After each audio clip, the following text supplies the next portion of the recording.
पैसों की भूखी और आशाजीवी अमृता बिना सोफे पर बैठे ही घर को घूम घूम कर बड़े आश्चर्यजनक होकर देखने लगी और फिर अपना चालाक सा चेहरा बनाकर मनी मन कहने लगी, मैंने जो सोचा था वो सच है। रमेश केवल सुंदर ही नहीं, वो अमीर भी है और उसकी इस अमीरता को देखते हुए मुझे जल्दी से अपना भेष बदलना होगा और अनामिका को असम भेजना होगा। उसी दौरान अमीर अनामिका मुस्कुराते हुए अमृता के पास आती है। इतने अमीर लड़के से शादी करके तुमने बहुत अच्छा किया अनामिका, तुम सच में बहुत भाग्यवान हो। तुम्हें देखकर मैं बहुत खुश हूँ। इतना कहकर अमृता अनामिका के साथ एक सेल्फी लेती है, फिर वो वहाँ से चली जाती है। थोड़ी देर बाद अनामिका खाने लेकर बिस्तर पे लेटी सासू माँ शारदा के पास जाती है। 2-3 दिन निकल जाता है। फिर अमृता एक दिन अनामिका के घर पे आती है। अनामिका और अमृता लॉन में बैठ के एक दूसरे से बातचीत करने लगी। अनामिका, क्या तुम 1 घंटे मेरे साथ शॉपिंग के लिए चलोगी? हाँ जरूर अमृता, इस तरह अमृता से कहती है और फिर अनामिका और अमृता ऑटो से शॉपिंग के लिए चली जाती है। ऑटो में अमृता अनामिका को कुछ मिला के एक जूस पीने के लिए देती है। उसी के साथ अनामिका बेहोश हो जाती है। फिर वो ऑटो गांव के अंत में एक घर के सामने जाके रुकता है। इस बात का अमृता ने ख्याल रखा कि कोई उसे देखे ना।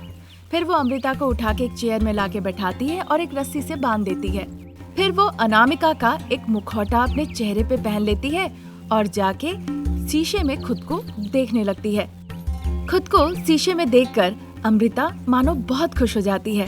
वाह, मैं तो बिल्कुल अनामिका जैसी लग रही हूँ। अब मैं अनामिका के घर पे जाके खुद का हुक्म चलाऊंगी। अब मुझे जो गहने साड़ी चाहिए मैं वो खरीदूंगी और जैसे मर्जी वैसे एंजॉय करूंगी। और यहाँ पे मैं असली अनामिका को बांध के रखूंगी। खाना नहीं दूंगी तो भूख के मारे वो मर ही जाएगी। ऐसा कहकर वो राक्षसों की तरह हंसने लगती है। फिर वहाँ से वो अनामिका के घर चली आती है। अनामिका के भेष में अमृता हॉल में अपने ससुर जी प्रसाद को देखती है। बहू, तुम्हारी सास बुला रही है, उनके कमरे में जाओ। ठीक है अंकल जी। ये सुनकर प्रसाद घबरा जाते हैं। फिर वो खुद को संभालते हैं। ये अंकल क्या बहू, तुम तो हिंदी में पिताजी कहती हो ना। उनके कहने पर अमृता बिना जवाब दिए हुए सीधा सासू माँ शारदा के कमरे में चली जाती है। देखती है बिस्तर पे शारदा लेटी हुई है। ऐसी क्या देख रही हो बहू, मुझे वॉशरूम लेके चलो। छी, मैं आपको बाथरूम में ले जाऊं? नहीं, हे भगवान, आप खुद ही घुलट के जाइए ना। ऐसा कहकर वो दरवाजे होकर वहाँ से चली जाती है। शारदा जो बिस्तर पे लेटी हुई थी वो सोच में पड़ जाती है। ये क्या, बहू अचानक से इस तरह कहकर क्यों चली गई? अब मैं बाथरूम कैसे जाऊंगी? ऐसा सोच ही रही थी कि प्रसाद उसके कमरे में आते हैं। वो शारदा को पकड़ पकड़ के बाथरूम तक ले जाते हैं। अमृता जाके अनामिका का अलमारी खोल के महंगी महंगी साड़ी गहने देखकर बहुत खुश हो जाती है। उस रात रमेश जब बिस्तर पे सो रहा था, वो मीठी मीठी बातें करके उसका क्रेडिट कार्ड उससे मांग के ले लेती है। फिर वो उसका पिन नंबर मांगने लगती है। ये देखकर रमेश मनी मन सोचता है, ये क्या, इससे पहले तो ऐसा कभी नहीं हुआ। अनामिका ने कभी मुझसे पिन नहीं मांगा, पर आज ऐसा क्यों कर रही है? अचानक से क्या हो गया? इस तरह से बेचारा सोचने लगा। उसे क्या पता था कि अनामिका के भेष में ये अमृता है। असली अनामिका तो वहाँ रस्सी से बंधी हुई थी और अपनी जान बचाने के लिए वो तड़प रही थी। इसी तरह दिन निकल रहे थे। यहाँ अमृता जो अनामिका के भेष में थी, वो शारदा को बात बात में डांटती थी और रुलाती थी। ससुर से जुबान लगाती थी और उल्टा उन्हीं पे गुस्सा करती थी। नई नई साड़ी गहनों पे वो पैसे उड़ाने लगी। रमेश भी ये सब देखकर कुछ कहा नहीं। एक दिन अमृता गाड़ी लेकर ऐसे ही घूमने फिरने निकली। उधर असली अनामिका जैसे तैसे भाग निकली थी। बहुत ज्यादा परेशान, थकी हारी, चोटों के निशान, फटी हुई साड़ी। सोफे पे बैठे ससुर जी प्रसाद के पास आके बेहोश हो जाती है। प्रसाद अनामिका को देखकर भाग के आते हैं। जल्दी से वो रमेश को बुलाते हैं। रमेश जो बेडरूम में था वो भागते हुए हॉल में आता है। बेहोश अनामिका को उठाकर वो उसे सोफे पे बैठाता है। प्रसाद जल्दी से पानी लाके देते हैं। अनामिका वो पानी पीती है। फिर थोड़ी देर बाद वो सामान्य होती है। पिताजी, और आप, जो मैं कह रही हूँ ध्यान से सुनिए। जो मेरे भेष में यहाँ रह रही है वो अमृता है, मेरी अपनी दोस्त। मेरे को बांध के वो यहाँ पर आ गई। उसकी बातें सुन के प्रसाद और रमेश थोड़े शॉक हो जाते हैं, पर उन्हें अमृता की हरकतें याद आने लगती है। फिर वो खुद को संभालते हैं। ये क्या कह रही हो अनामिका तुम? जो कह रही हो वो सच है? सच कह रही हूँ। वैसे माँ कैसी है? मुझे माँ के पास अभी ले चलो, मुझे उन्हें देखना है। ऐसा कहते ही रमेश अनामिका को पकड़ के शारदा के कमरे में उसके पास ले जाता है। पीछे पीछे प्रसाद भी वहाँ आते हैं। शारदा को देखकर अनामिका रोने लगती है। फिर अनामिका शारदा को पूरी बात खुल के बताती है। शारदा उसे समझाती है।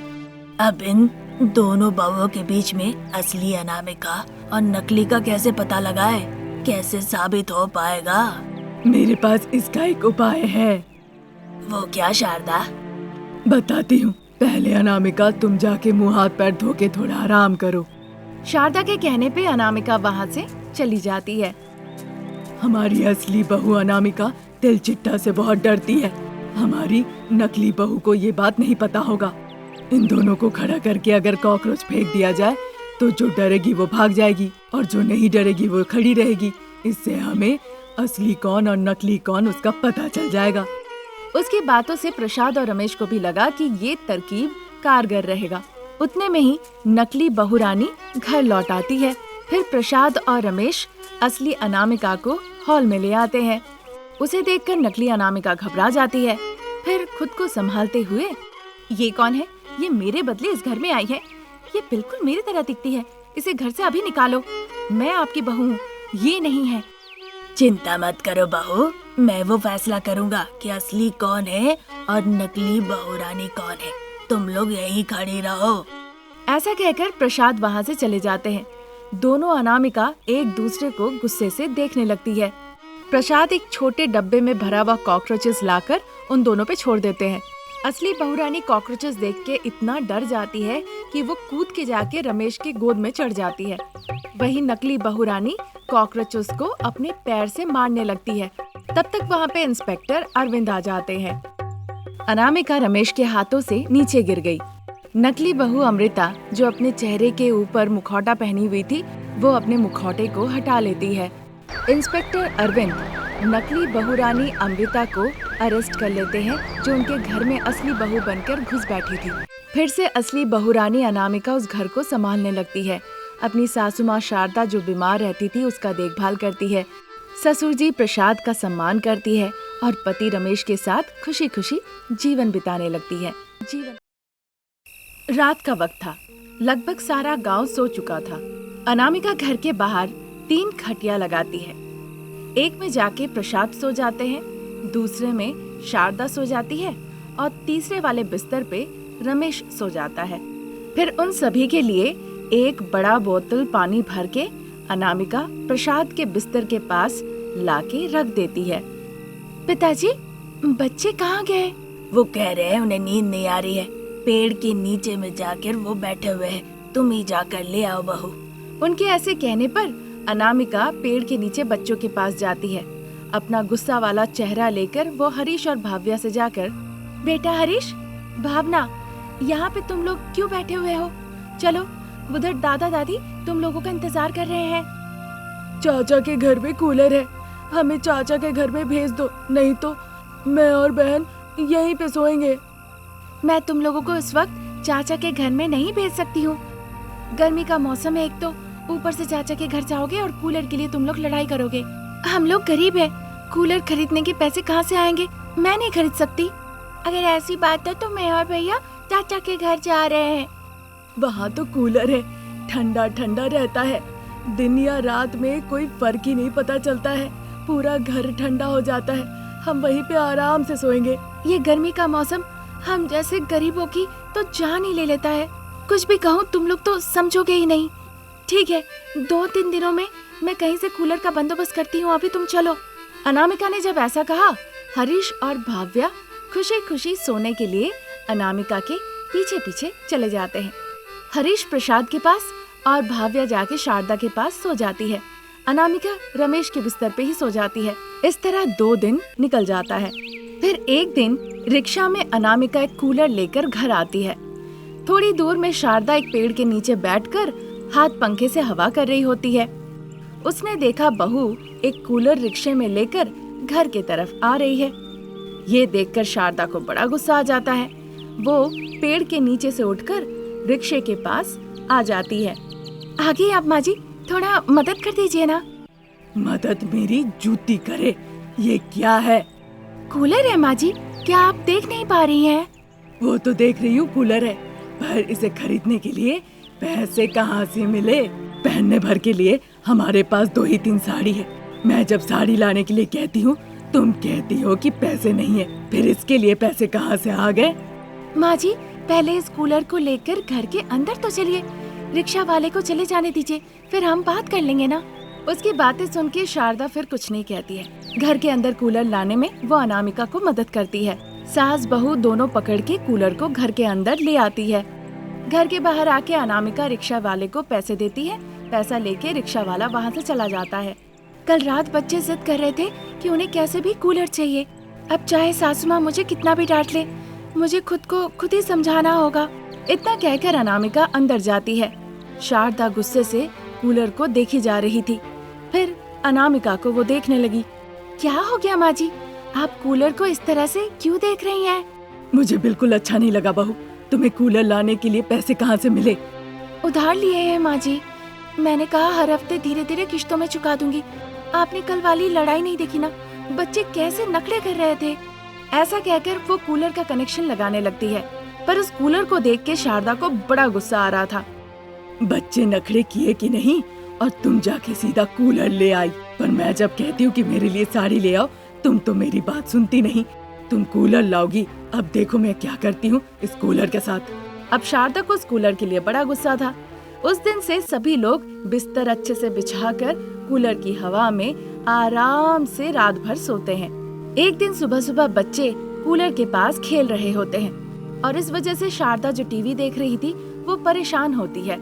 गुस्से से जाके वो कूलर का तार काट देती है और ऐसा बर्ताव करती है जैसे कि उसे कुछ पता ही ना हो। अरे बच्चे, ये क्या अचानक से क्या हो गया? ये हमारे लिए ठीक नहीं है। वो उसे उठाकर बाहर ले आई और फेंक दी और उसे टुकड़े टुकड़े में तोड़ दी। ये देखकर हरीश और भाव्या अब रोने लगते हैं। फिर शाम होती है। कूली का काम खत्म करके अनामिका अपने घर लौट आती है।